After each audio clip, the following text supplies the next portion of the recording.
All right, well, figured I'd do an update video for you guys, and the car is coming out really good. I'm going to show you some nuances that I've been fighting, the really simple stuff.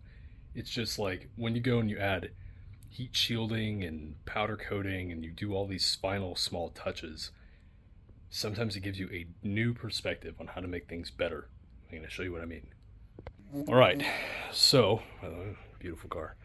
Uh, Now that we've got the G42-1200 compact in here, all the hard lines and stuff, pretty much everything is done on this side of the motor. Coming back on this side, we've got all of our header shield stuff, which is absolutely gorgeous. Cam and Andy, really appreciate all you guys, all your work and what you've been doing. So my main difficulties right now are going to be, I've got to cap this dash 6 because this is the hot side. We want to be feeding all of our stuff from the cold side of the turbo. So we've got cold going over to the turbo here, then it drops down. This line I've disconnected, it's right here. This line goes to here.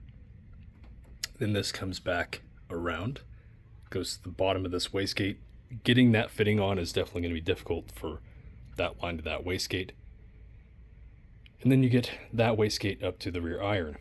And because of the natural flow of water, you'll have a siphoning effect that will create a cold to hot situation to where it will suck the water from cold to hot without a water pump.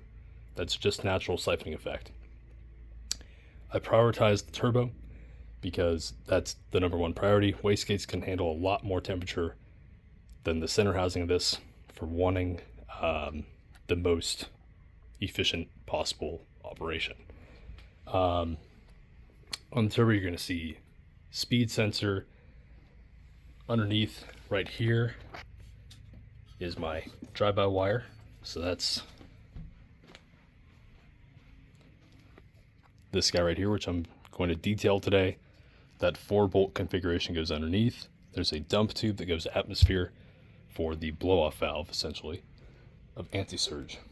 Now, on turbo stuff, okay, the stuff like this drain line, okay, which goes around the O&P. That's why this has to be modified, and this has a different fitting to it. But if you guys get this in any way wrong, and let's say that's hitting the T4 flange right here, this turbo will have preload on the impeller shaft. Obviously mine does not. Mine spins like no big deal.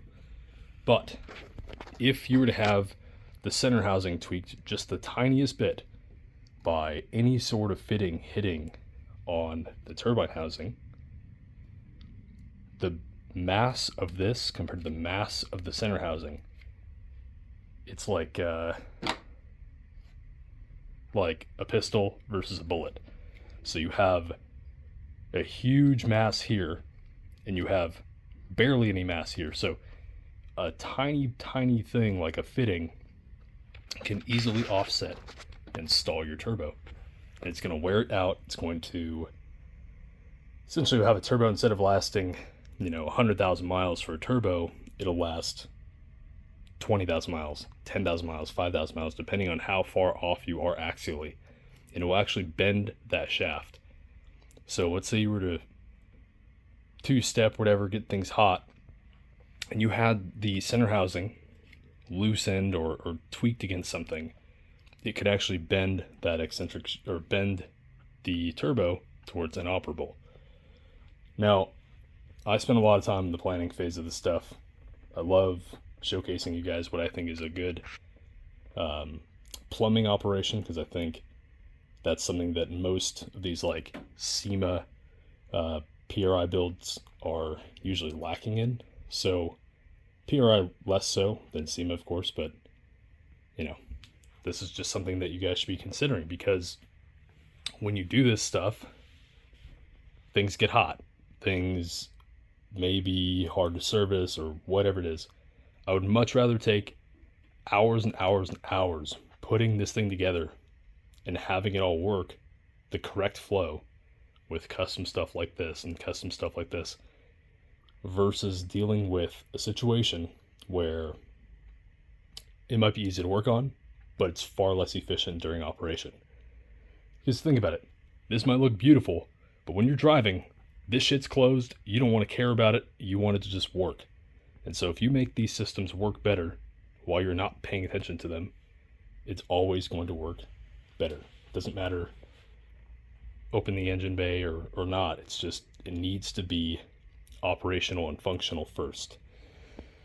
So, you know, stuff like running oil coolers in parallel, sure, it uses Y fittings and a lot more material, but it also balances pressure and it cools more efficiently because the inside temperature coming in to these coolers is now the same, let's say 200 degree Fahrenheit temperature coming in.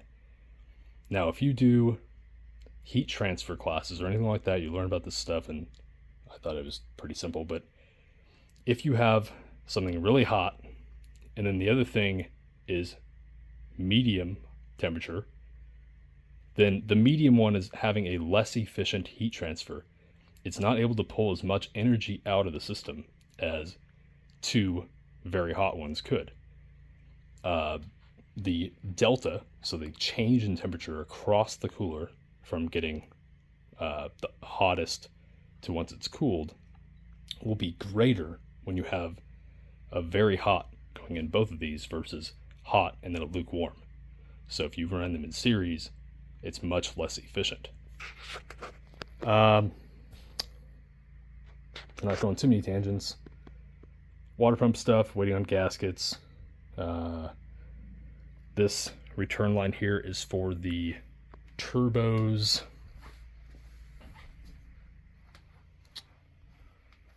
Turbo Smart -4 stuff. So I've got a filter and I've got a oil pressure regulator. And those will be regulating down to 40 psi. I've also got the -4 right here.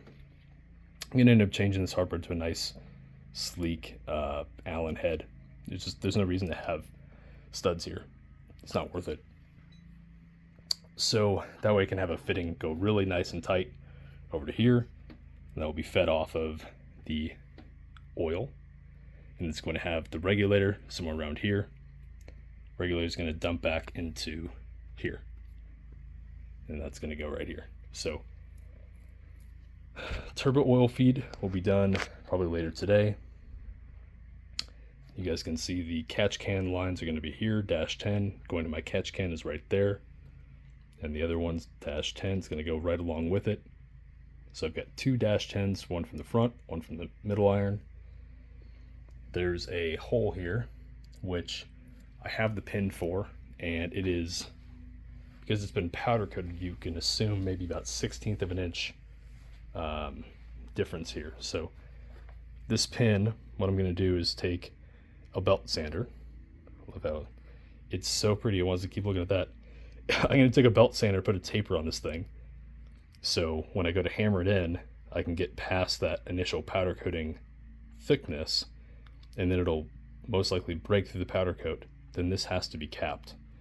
So otherwise it'll be a vent spewing whatever BS onto my front of my block there. So that's going to be handled. I'll show you guys the absolute mess, what's going on inside, which I'll be cleaning up very shortly.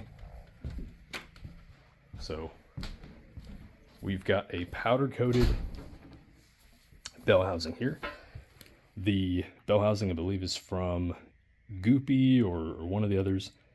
I need to install this next because I need to figure out how much longer of a bolt I need to run, if I need to take anything off because it's in the way. Thankfully, it is a 3-piece design, so you've got 1, 2, and 3. And fingers crossed, you know, the scatter shield kind of goes together easy. once I figure out the hardware and whatever it needs. Here's the catch can I was showing you guys, or mentioning. I did a nice powder coated offset for the color here. This is a removable piece, so you can do that. It's also fully clockable, so you can loosen these and you can clock this a few degrees, or you can take this all the way off and clock this anywhere you want. So if I wanted to have this filter on this side and the fittings on this side, or vice versa, I can rotate this anywhere I want. Great stuff from Vibrant.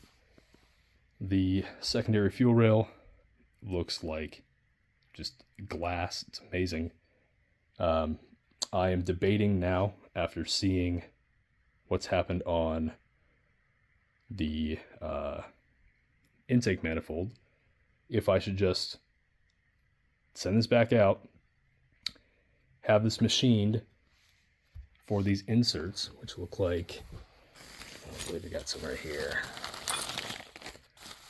So like these injector inserts put into here, machined them into here, because this ends up being a fire starter. And the problem is, you know, the seat in which the injector is sitting on for the O-ring is imperfect. You can kind of see what's going on there. Now, this normally is not an issue, but get this. These are supposed to be the same O-ring. This one fits perfect. This one's loose. If you have a situation where you're running high fuel pressure, which most of us will, and this is not perfect, that could be cause for a fire. It has been in the past, and one thing around it is getting a very nicely, tightly machined bucket like this, knocking out these holes, and then pressing these in. You could also true this up as you're doing it, so I may end up doing that. I'm definitely more on the skeptical side, and I'd rather make sure things are done right. By contrast, this one is very, very, very tight when it comes to the way that it was machined. See? So it's bottomed out. And that's the difference, is this one, not so much. Right, and I can go through here, and I can use a bottom tap, and I can clean this up myself, but I honestly believe that this is the right way to go. So, fuel rail stuff, I mean, it's beautiful, it's awesome. I've got the swirl pot, which was originally a CX Racing, cut down and modified. I need to go figure out where the heck I put my cap, because I have no idea where I put that. Also got a fitting here that's going to go back to the overflow. I have a random piece here, which likely goes to the intake manifold somewhere. And yeah, I hope I can figure out where the hell this thing goes. This might be to hold my fuel pressure regulator. It might be to hold, I don't know, something. Drive-by-wire adapter. And these things, so there is a factory gasket on the side. I had this surfaced. Then the O-ring is for the drive-by-wire side. Initially, during fabrication, I didn't realize we had a gasket here, so I've got all those here, and we'll get this installed when the intake manifold's ready. And then let's see what else we got. You guys have seen this about a million times, but it's beautiful. I'm going to have to use, because these holes are 16 millimeter, it's probably just going to be this factory style hardware. Not the most ideal, but I was going to do that, or I could take a copper, one of these guys, and then I could drill this out, and then I have a nice, beautiful washer that sits in there. So that might work. I've got these nicer block off plates here that I can drill and put 1/8 inch NPT on these if I need to. So I'm probably going to replace the ones that I already have. And let's see, what else can I show you guys? Obviously all this stuff is this is done. Intercooler is all done. Andre did a master piece of work for the Cerakote and cleaning up all the fins. And you know, we've had this intercooler core for I don't know how long at this point, but he did a fantastic job. And I know I'm gonna say he laid it down better than the previous time, which is already great. So now it has more full coverage. So when we put that in, I'm gonna clean this up this week, put some Steelit on there. When I put the intercooler in, it'll have the catch can and all that stuff to where it looks mint. I was going to have my buddy Josh do the V-mount stuff all before 7 stock when I debut the car, but I'm considering at this point it might be best to focus on drivability, getting it track ready, because Erndale might as well enjoy it. And I'll just have Josh do exterior stuff like the front cooler mounting, and he can plan out in CAD and have months do it, which gives him ample time to redesign all of this to be either titanium or aluminum, and we can make it trying to drop, like I said, about 100 pounds off the nose of the car, and that will be the way to go. And I guess one more goofy thing for the garage. This is a power bleeder from Motive. I was hoping that this is a Willwood 43mm, which technically it is, but the problem is that this one here is a very fine tooth thread, even though it's a Willwood 43mm. Weird. So I had purchased a Willwood 43mm with this kit. Sure as shit didn't work. So I'm gonna get off to the bell housing right now. You guys can see the turbo, the exhaust side's all done, and we're just gonna keep grinding away at it. If I get maybe 4 to 6 hours over the next couple days each day, we'll probably have a 85-90% done in the engine bay based on what I have here. So it's definitely come together. We've got a few small things I'm waiting for at the shops, but it gives me time to do, like, I can make a bracket off of this V-band clamp for this hose to bring it upright, and I can do a bunch of small stuff that kind of ties the car together, securing things and making it long-term reliable. You know, like this, I really like how I did this because it's a swivel fitting here. It's also a swivel fitting here. When it sucks in with the gaskets, there's never any tension anywhere, and I love doing that. So like getting rid of tension off of things is just such a critical component of designing and coach building a vehicle. So I guess that's it for now. Hope you guys like the update. This one's a little bit longer, but you get an idea of a few things to look out for, planning the car out, and generally just the love and passion that should go into a vehicle. So catch you guys in the next one. Cheers. See ya.